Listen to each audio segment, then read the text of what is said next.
Narration script, The Cost of War. Good morning, afternoon, everyone. Today, we're delving into a critical and often sobering topic, the cost of war. We'll examine the economic impact of military escalation using a hypothetical India-Pakistan conflict scenario and explore the growing challenges posed by modern warfare, particularly the economics of drone use and defense. Let's begin with a snapshot of the India-Pakistan scenario. For just 2 days, May 7th and 8th, 2025, our analysis estimates that India incurred daily military costs of approximately $13 million, while Pakistan's daily costs were about $8.3 million. Together, that's a combined daily expenditure of roughly $21.3 million. These are estimates based on open source information as of October 2024. Actual figures could differ, but they illustrate the immense cost of short-term escalations. To better understand this, we need to look at the context. The scenario includes troop buildups along the line of control, aerial patrols in disputed airspace, artillery exchanges, naval deployments, and heightened strategic alertness on both sides. India's daily costs break down as follows: about $3.26 million in personnel expenses, $6.325 million for equipment operations, including aircraft, tanks, and naval assets, and $3.4 million for munitions and consumables like fuel, shells, and communication support. Pakistan's breakdown includes $1.927 million for personnel, $3.78 million for operating equipment, and $2.56 million for munitions and consumables. The operational costs mirror India's structure,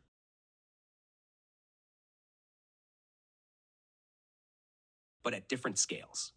Bringing it together, the combined toll for just those 2 days surpasses $21 million. This highlights how brief confrontations can have immense costs.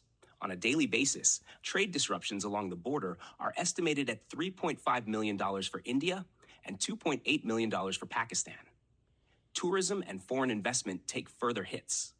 Longer-term effects include risks of currency depreciation, especially for Pakistan, potential sanctions, infrastructure damage, and agricultural losses. In many cases, these indirect costs can quickly rival or even exceed direct military expenses. We also looked at the sustainability of this spending. India's daily escalation cost represents about 0.12% of its annual defense budget. For Pakistan, the figure is about 0.25%, indicating a greater relative burden.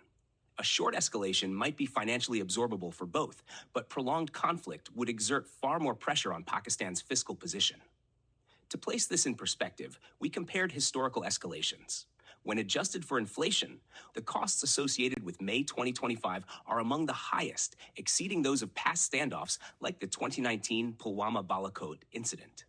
This reflects the increasing intensity and technological sophistication of modern military operations. What are the main takeaways?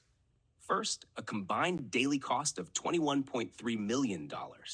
Second, Pakistan shoulders a higher economic burden relative to its budget.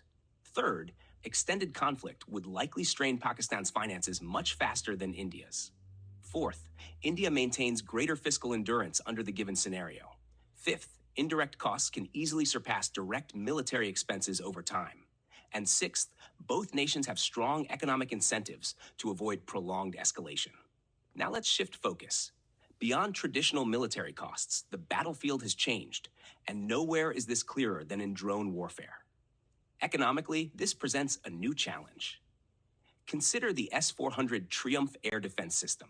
Its missiles can cost $1 to $2 million per launch. Now compare that to the drones they're used to intercept. Some cost as little as $20,000, with many under $50,000. This creates a striking imbalance. Using million-dollar missiles against low-cost drones results in a ratio of 50 to 1, 100 to 1, or worse. Reports suggest this cost mismatch became evident during hypothetical Indian use of the S-400 against drones in May 2025.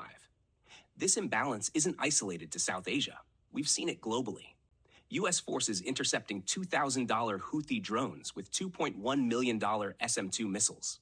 Iranian Shahed drones being shot down with million-dollar NASAMS interceptors. In one case, a $4 million Patriot missile took down a drone worth only $1,000, a 1 to 4,000 ratio. This trend is part of a broader strategy. swarming defenses with cheap drones to deplete costly missile stockpiles. In response, militaries are shifting toward more cost-effective defenses.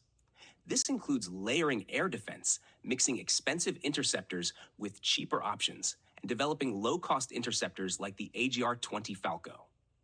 Electronic warfare, signal jamming, and even machine guns and artillery are being repurposed to counter drones. Most promising are directed energy weapons like lasers and microwaves, which could reduce the cost per engagement to just tens of dollars. That said, the cost of interception must also consider the value of what's being protected. In some cases, it's entirely justifiable to use expensive systems to defend critical assets like warships, infrastructure, or civilian lives. But beyond the financial costs lies a reality far more profound and far more tragic. The true cost of war is not measured in dollars. It's measured in human lives lost, in the physical and psychological wounds left behind, in the displacement of communities, the trauma of children, the destruction of homes and cultures. It's measured in futures derailed, in education forgone, in generations scarred by violence. It's the trust eroded between peoples and the resources diverted from healing, building, and growing. These are the costs we cannot quantify, and they are the ones we must never ignore. In closing, the price of conflict is immense. Even short-term confrontations come with significant financial burdens, while asymmetric threats like low-cost drones force nations to adapt defensively at high cost. Yet, economic costs only tell part of the story. The human toll is deeper and longer lasting. And this should remind us of the enduring importance of diplomacy, cooperation, and the pursuit of peace. Sustainable security isn't built by managing war budgets, it's built by prioritizing people, peace, and progress. Thank you.